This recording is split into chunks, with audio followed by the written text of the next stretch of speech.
یہ ریڈیو قطر ہے۔ اب آپ محمود احمد سے خبریں سنیے۔ ابتدا میں پیش خدمت ہیں اہم خبروں کی سرخیاں۔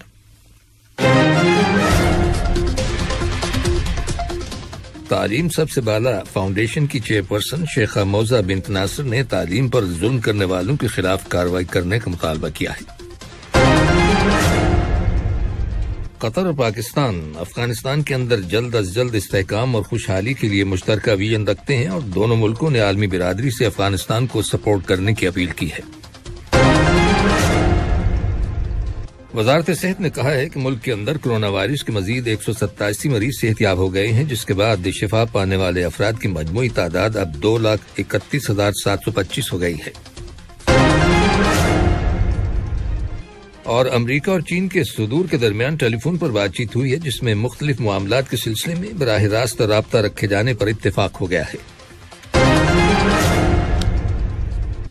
یہ تھی اہم خبروں کی سرخیاں، اور اب سے چند لمحوں بعد تفصیل سے خبریں نشر کی جائیں گی۔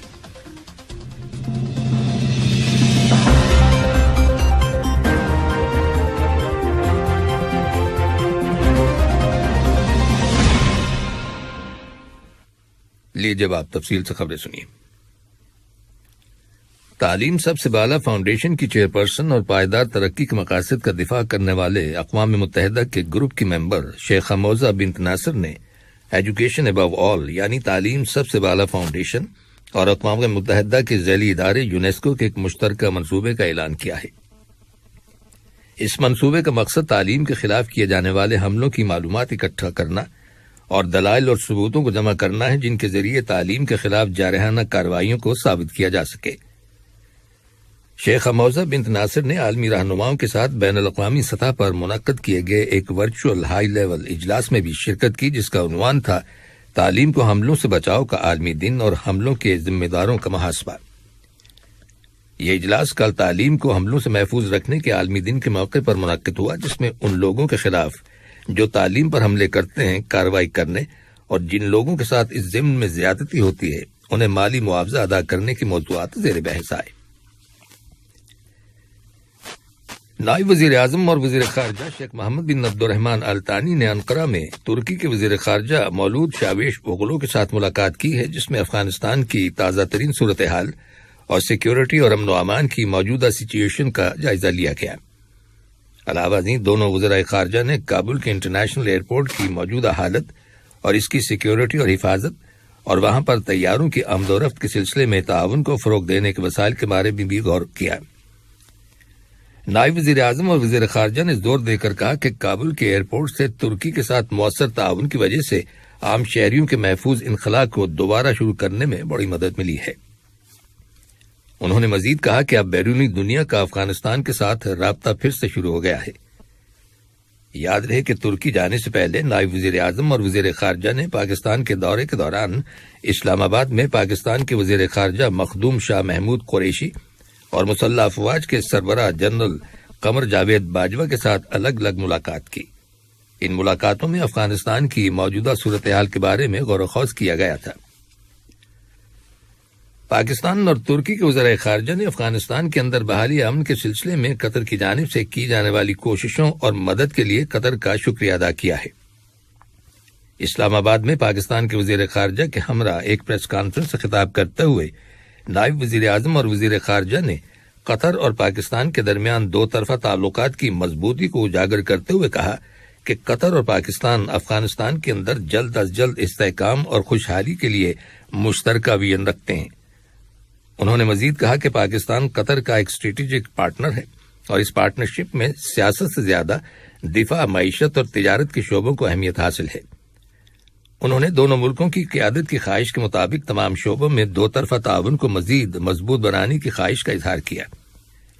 نائب وزیر اعظم اور وزیر خارجہ نے پاکستان کی حکومت اور عوام کی جانب سے ان کے شاندار استقبال اور مہمان نوازی کے لیے پاکستان کے وزیر خارجہ کا شکریہ ادا کیا۔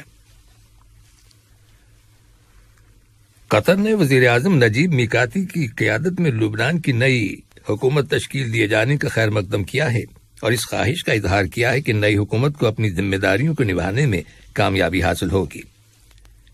لبنان میں 13 ماہ کے سنگین سیاسی بحران کے بعد بالآخر ایک مکمل حکومت کے قیام کا اعلان کر دیا گیا ہے۔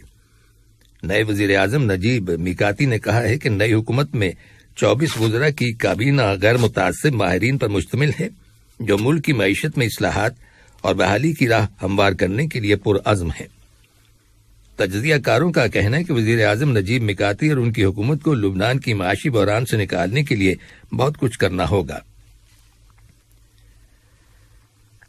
وزارت صحت نے کہا ہے کہ ملک کے اندر کرونا وائرس کے 126 نئے کیسز رجسٹر کیے گئے ہیں، جن میں سے 88 کا تعلق مقیم لوگوں سے ہے، جبکہ 38 کیسز کا تعلق ان ٹریولر سے ہے جو حال ہی میں بیرون ملک سے دوحہ آئے ہیں۔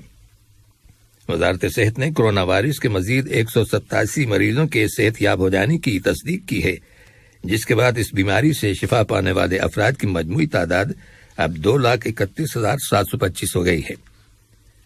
دنیاسنا کرونا وائرس کے خلاف ویکسینیشن کی مہم کے تحت لوگوں کو اب تک ویکسین کی 4,05,76,000 سے زیادہ ڈوزز دی جا چکی ہیں۔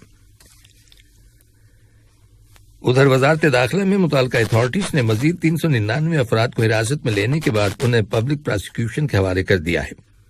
ان لوگوں نے ملک کے اندر کرونا وائرس کی روک تھام کے سلسلے میں حکومت کی جانب سے عائد کردہ پابندیوں کی خلاف ورزی کی تھی۔ قطر امیری ایئر فورس کا ایک اور کارگو طیارہ قطر ترقیاتی فنڈ QFD کے تعاون سے قطر چیریٹی کی جانب سے انسانی امدادی سامان لے کر آج صبح افغانستان کے دارالحکومت کابل پہنچ گیا۔ اس شپمنٹ میں 25 ٹن وزنی میڈیکل ایڈ، کھانے پینے کی اشیاء اور انسانی ضرورت کی دیگر اشیاء شامل ہیں۔ ادھر چین نے افغانستان کے لیے $3.10 کی مالی امداد دینے کا اعلان کیا ہے۔ طالبان کے قیادت سنبھالنے کے بعد افغانستان کے لیے یہ پہلی غیر ملکی امداد ہے۔ اس امدادی پیکج میں خوراک، موسم سرما میں استعمال کی جانے والی اشیاء اور گرم کپڑے، کرونا وائرس ویکسین کی ڈوزز اور دیگر ادویات شامل ہیں۔ یہ خبریں ریڈیو قطر سے نشر کی جا رہی ہیں۔ اقوام متحدہ کے تعلیم، سائنس اور ثقافت سے متعلق ذیلی ادارے یونیسکو کی جانب سے جاری کردہ ایک رپورٹ کے مطابق سن 2001 کے بعد سے افغانستان کے اندر تعلیم کے شعبے میں ترقی ہوئی ہے، لیکن اب اس ترقی سے حاصل ہونے والے اہم فوائد کو خطرہ لاحق ہے، جس کے پیش نظر اسٹوڈنٹس، خاص طور پر لڑکیوں کے لیے تعلیم حاصل کرنے کی اپنے حق کو برقرار رکھنے کی ضرورت ہے، جبکہ افغانستان کو اس وقت ایک انسانی بحران کا خطرہ بھی درپیش ہے۔ یونیسکو کی ڈائریکٹر جنرل اینڈرے ایزولے کا کہنا ہے کہ افغانستان میں بہت کچھ داؤ پر لگا ہوا ہے، چنانچہ ایسے حالات میں تعلیم کے شعبے میں حاصل ہونے والے بینیفٹس کو محفوظ رکھنے کی اشد ضرورت ہے۔ یونیسکو کی رپورٹ میں بتایا گیا ہے کہ ایجوکیشنل انسٹیٹیوشنز میں سن 2001 میں اسٹوڈنٹس کی کل تعداد تقریباً 10 لاکھ تھی، جو بڑھ کر اب 1 کروڑ کے قریب ہو چکی ہے۔ اسی طرح اساتذہ کی تعداد میں 58% اضافہ ہوا ہے، جبکہ خواتین کی شرح خواندگی تقریباً دوگنی ہو کر 17% سے 30% تک پہنچ چکی ہے۔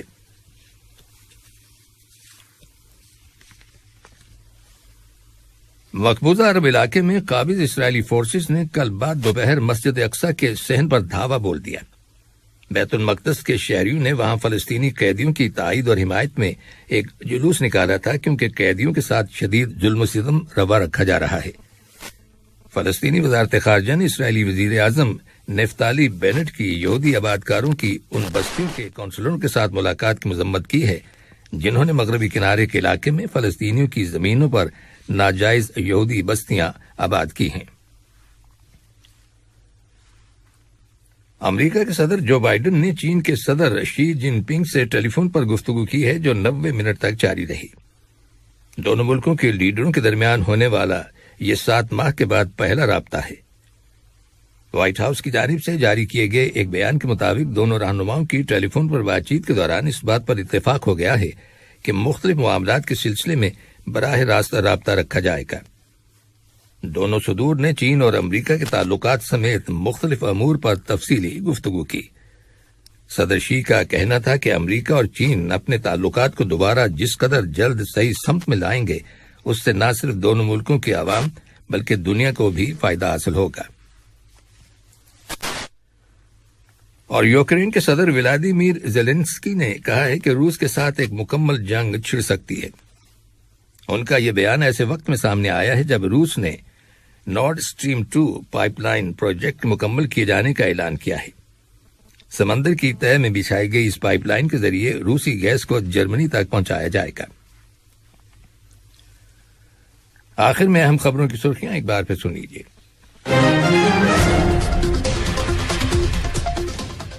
تعلیم سب سے بالا فاؤنڈیشن کی چیئرپرسن شیخہ موزہ بنت ناصر نے تعلیم پر ظلم کرنے والوں کے خلاف کارروائی کرنے کا مطالبہ کیا ہے۔ قطر اور پاکستان افغانستان کے اندر جلد از جلد استحکام اور خوشحالی کے لیے مشترکہ وژن رکھتے ہیں اور دونوں ملکوں نے عالمی برادری سے افغانستان کو سپورٹ کرنے کی اپیل کی ہے۔ وزارت صحت نے کہا ہے کہ ملک کے اندر کورونا وائرس کے مزید 187 مریض صحت یاب ہو گئے ہیں، جس کے بعد شفا پانے والے افراد کی مجموعی تعداد اب 2,31,725 ہو گئی ہے۔ اور امریکہ اور چین کے صدور کے درمیان ٹیلی فون پر بات چیت ہوئی ہے، جس میں مختلف معاملات کے سلسلے میں براہ راست رابطہ رکھے جانے پر اتفاق ہو گیا ہے۔ ریڈیو قطر سے خبروں کا آج کا پہلا بلیٹن ختم ہوا۔